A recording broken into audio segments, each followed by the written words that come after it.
réalité du décrochage scolaire remonte au début de l'histoire des écoles. Le décrochage, ce n'est vraiment pas une illusion, mais une réalité qui existe depuis le début des années 70. Bien avant les années 60, beaucoup de jeunes quittaient l'école sans se faire étiqueter de décrocheurs. Pourquoi? Parce qu'à cette époque, c'était le travail manuel qui était valorisé. Il fallait gagner sa vie. Les filles à la maison pour aider leur mère et les garçons au chantier ou sur la ferme pour augmenter le revenu familial. Aujourd'hui, cette réalité est bien différente. Elle constitue un problème social qu'on ne peut plus nier ou dissimuler. Ça prend un diplôme. Le décrochage, c'est une roue qui tourne. Nos jeunes d'aujourd'hui représentent tout ce que nos grands-parents et arrière-grands-parents étaient, c'est-à-dire des travailleurs manuels, des passionnés. Mais attendez un peu. C'est quoi tout d'abord le décrochage scolaire?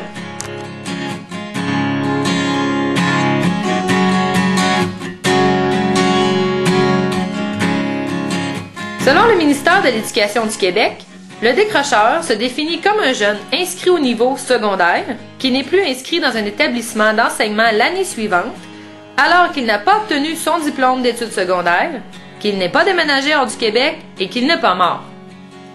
Cependant, la définition du dictionnaire est assez différente et définit le décrochage comme une action, le fait de décrocher. Ce serait un mouvement de répit, de recul et de désengagement. Alors, laquelle décrit le mieux la réalité? Qui de mieux pour l'expliquer que ces jeunes qui l'ont vécu, le vivent ou l'envisagent? Mandaté pour comprendre le décrochage et le raccrochage scolaire, j'ai côtoyé au quotidien des décrocheurs, des raccrocheurs, bref, des jeunes tout court, pour saisir ce qui les pousse à décrocher ou à rejeter l'école. Depuis ma naissance, j'apprends. Tout ce qui m'entoure attire ma soif de connaissance et d'apprentissage. Je suis parti à la découverte du monde qui m'entoure et j'ai appris tout ce que je sais. À force d'observer et d'expérimenter parce que moi, je suis un curieux, un passionné. Un jour, on m'a parlé de l'école, qu'on allait m'apprendre plein de choses. J'avais hâte, très hâte. J'ai alors rencontré Nicolas, 16 ans. Passionné pour la vie aquatique, il possède plusieurs aquariums où vivent une trentaine de poissons. Sur le net, on accède à ses fichiers et ses images. Il échange en concret avec d'autres de partout dans le monde.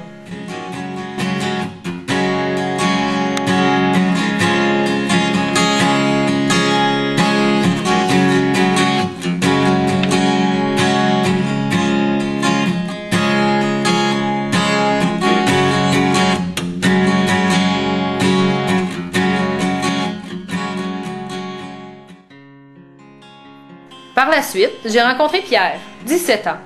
Lui, il se passionne pour les travaux manuels, surtout la soudure et la mécanique.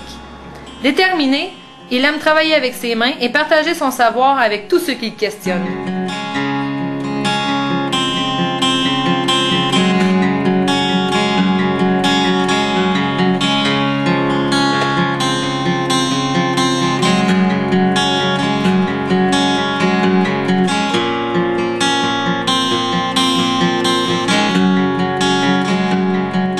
Il y a aussi Laurie, 16 ans, qui se passionne pour la photographie. Elle fait ses propres montages photos, du scrapbooking et adore embellir et assembler les choses qui l'attirent.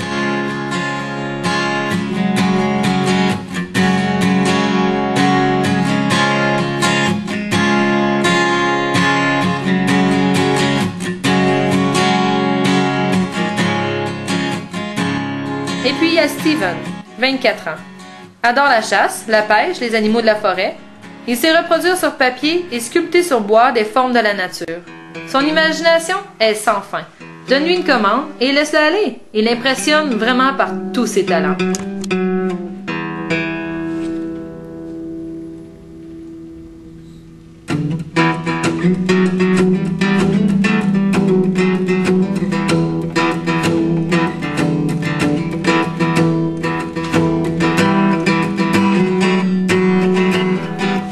J'ai aussi rencontré d'autres jeunes, passionnés de VTT, de skate, de poésie, de musique, de danse, de chant et de cuisine, qui toujours se perfectionnent et s'améliorent entre amis ou en famille en s'exerçant sans relâche dans leur savoir pratique.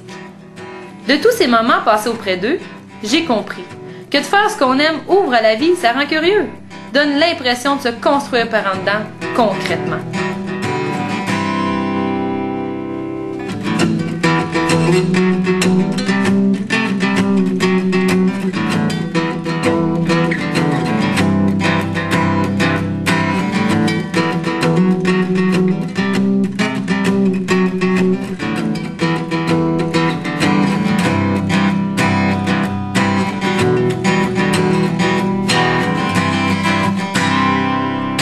Apprendre donne le goût d'apprendre.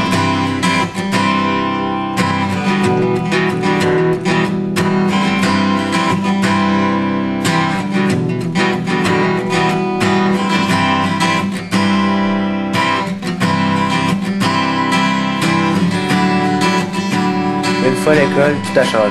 J'étais plus motivé, je vivais des échecs. Malgré tous mes efforts, je trouvais plus ma place. J'ai senti le besoin de liberté et de vivre l'aventure. Je savais ce que je voulais, mais tous ces livres me déroutaient.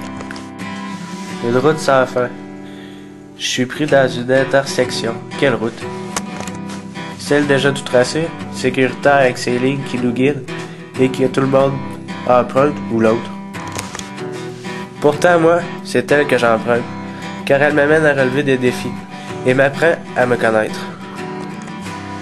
On m'a dit que je suis paresseux, que je ferais jamais rien de bon. Wow! Je suis pas différent, je suis intelligent. Je me questionne sur l'école. Elle ne répond pas à mes besoins. Moi, un indépendant à l'esprit créateur. Hey, mon grand-père, il a pas été à l'école, puis il a réussi dans la vie. Lui aussi, c'était un décrocheur, mais c'était pas un paresseux. Moi, je suis comme lui, mais j'aurais dû vivre 40 ans plus tôt. C'est toi, c'est moi, c'est nous. Ceux qui ne font pas partie de la masse, comme dans une plantation d'arbres, c'est nous avec nos idées farfelues, nos contradictions, notre besoin de liberté qui prend de la place. On pousse, roche. On va dans tous les sens, mais on finit toujours par pousser en hauteur. On prend juste plus de place. Malgré mes efforts, je trouve pas ma place. C'est là pis c'est plate assis toute la journée. Je passe le temps. Je fais le clown, j'essaie même plus. C'est dur, parce que tu dois suivre ce qui est écrit dans un programme, que tu t'aimes ou que tu t'aimes pas. Tu dois intégrer toutes les notions de français, anglais, mathématiques, biologie, géographie, physique, économie et histoire. C'est dur d'aimer faire ce que tu penses être des travaux forcés. Ça enlève toute la magie de la découverte et ça ôte le plaisir, là où il pourrait y en avoir. Et tout ce temps passé à faire ce que tu es obligé, 5 jours par semaine, 3 saisons sur 4, le jour à écouter et prendre des notes, et le soir à faire ses devoirs. Ça écœure du reste, mais surtout, ça te mêle par en dedans. À apprendre des règles, des formules, des mots savants, tu perds le goût de faire ce que t'aimes. À force d'essayer de me convaincre, je craque de plus en plus. Je suis comme un orage. Ça tourne dans ma tête, mes pensées se bousculent. Tous ces obstacles me traversent comme un éclair. Perdu, tu consultes un orienteur, pensant que lui va t'aider à retrouver ce qui t'anime. Il te fait passer une série de tests et t'es encore plus perdu. Parce que tu sais ce que t'aimes, t'es juste ben étourdi par le système.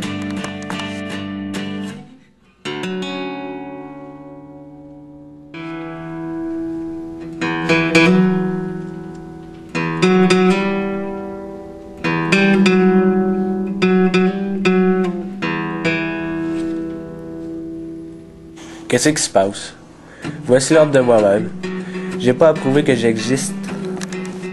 Moi aussi j'en ai des rêves. Et je veux avancer, alors pourquoi? Faut que je suive la baisse. Désolé, on n'est pas ceux qui se passionnent à lire, qui arrivent à se perdre dans les mots. Nous, on est des artistes, des passionnés du travail manuel. Il faut qu'on expérimente, qu'on observe, qu'on touche. On vit, on apprend comme ça. Est-ce qu'on est nul?